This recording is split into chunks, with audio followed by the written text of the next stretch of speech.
Assalamualaikum warahmatullahi wabarakatuh. Para pionir semuanya, salam petir, jedar, jeder, duar. Bagaimana kabarnya hari ini ya? Saya doakan semoga para pionir ini sehat selalu, panjang umurnya, lancar usahanya, dan segala harapan di Pi Network ini bisa terwujud ya.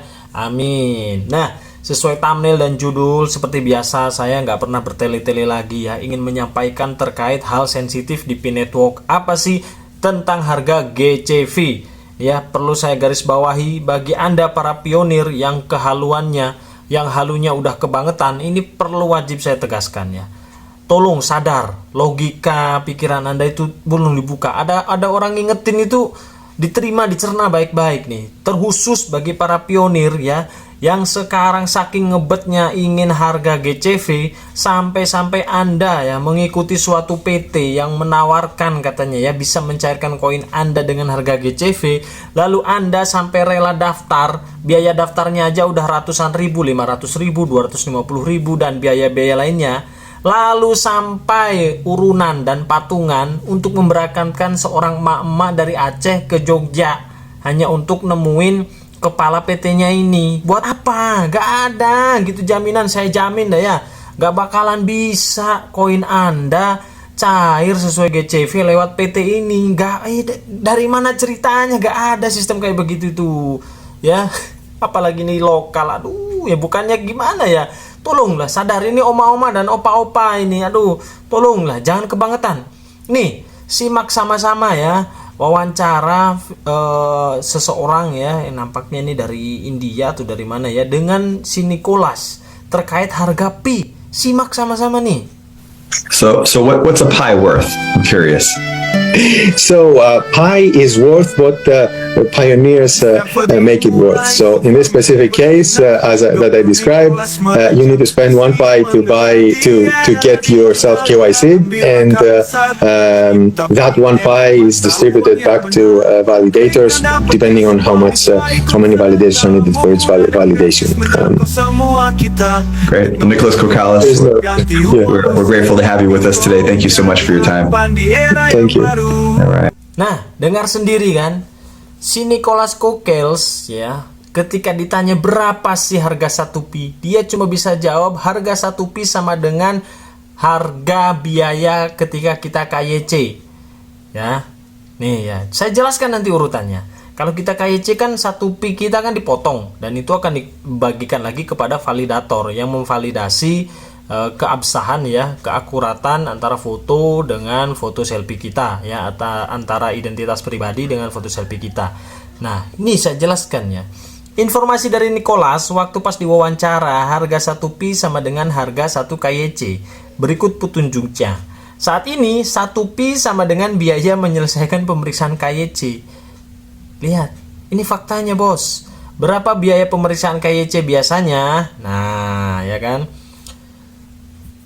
Nih ya, pemeriksaan keaslian dokumen 0,26, keaktifan ya 0,19, ekstraksi data 0,26, pemeriksaan AML 0,25. Jadi pada skala ini 1 Pi sama dengan 1 KYC sama dengan 1,49 dolar. Hanya segitu bos nilainya bos ya. Jadi biaya KYC umumnya itu rata-rata di 1 sampai dengan 2,5 dolar, yaitulah nilai koin Pi. Ya kalau merujuk dan menganut sama omongannya si Nicholas. Bagaimana bisa ya kan harga GCV yang sebesar itu? Tenang dulu ya. Meskipun ya ini dunia kripto ya. Si Nicholas juga gak bisa memutuskan harga 1 koin Pi sama dengan 10 dolar misalkan, wah buyar. Dia gak bakalan mau, pasti dia ngasih jawaban yang tabu kayak tadi. Karena apa? Nilai suatu koin itu kan yang menentukan pasar, yang menentukan komunitas ya. Tapi dia dilihat dulu ya pasarnya, komunitasnya gitu ya. Masa kita datang-datang ujuk-ujuk mau ngalahin Bitcoin gitu ya. Jadi menurut saya kehaluannya nih jangan terlalu lah ya, sampai Anda itu mau mencair. Kan kita ini kan mau nyari duit, ngapain harus bayar-bayar gitu ya, ngapain kita harus keluar uang. Sistemnya itu udah tertanam sama kita, ini gratis. Bagaimana dari yang gratis ini yang penting bisa cair gitu bos ya. Nih ya. Tapi di pernyataan yang lain, Core Team juga pernah bilang biaya fee bisa mengecil dan terus mengecil mengikuti harga pi. Artinya harga pi yang semakin naik, misal 0,01 nanti bisa turun jadi 0,0001 atau 0,0000 dan seterusnya. Kalau biaya fee udah sampai 0,001 berarti harga koin pi udah cukup tinggi. Gitu ya. Itu gambaran, tapi yang pastinya tetap tergantung ekosistem dan pasarnya nanti. Kalau prediksi saya nih, harga saat awal paling kecil itu $1, paling tinggi ya $30 ya jika ada keajaiban. Ya, $30 per 1 pi. Itu pun ya kalau ada keajaiban. Nah, selebihnya biarkan pasar yang berjalan. Harga pi bisa maksimal memang di tahun 2035 ke atas ya.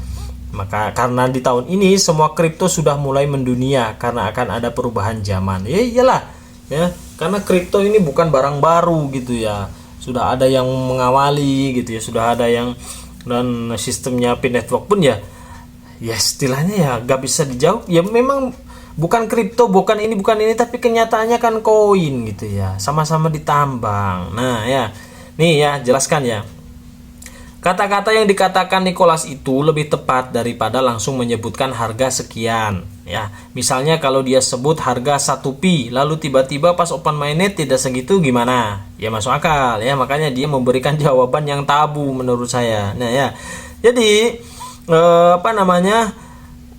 makanya itu ya Nicholas dianggap PHP kalau langsung mematok harga pasti. Sedangkan kripto itu harga yang nentuin pasar. Bukan core team yang nentuin harga. Lalu bagaimana sama jenis koin-koin lainnya? Nah ya sama gitu ya, pasar yang menentukan dan komunitas gitu bos. Dan ini juga ya,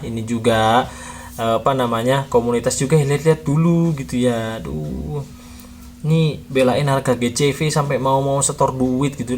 Gak masuk akal sumpah saya ya.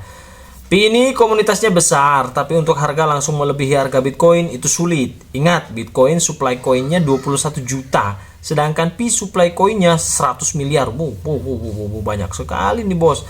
Itu kalau pakai harga GCV, maka uang satu dunia dikumpulin pun tidak akan sanggup membayar 100 miliar koin dengan harga satu koinnya 4,7 M. Ya kita harus hitung-hitungan gitu bos ya. Ya. Kalau memang hanya mendukung it's okay lah. Harga GCV 4,7 M 1 pi. Bang Todi gimana ya? Saya dukung, tapi saya nggak ikut ngehalu ya. Ngehalunya itu sampai bener-bener akhirnya saya ngikuti suatu PT harus keluar duit 500.000, 300.000 buat apa gitu ya? Kok ngenapin orang gitu ya? Aduh, beneran ya ini udah kacau ini, kacau balau ya. Kita lihat ya. Kalau harga 1 pi nanti pas open mainnet ya nggak sampai $50. Wah, banyak yang stres ini kalau Anda halunya kebangetan ya. Diingetin udah dengan kata-kata yang halus-halus sudah, tapi ya terserah lah.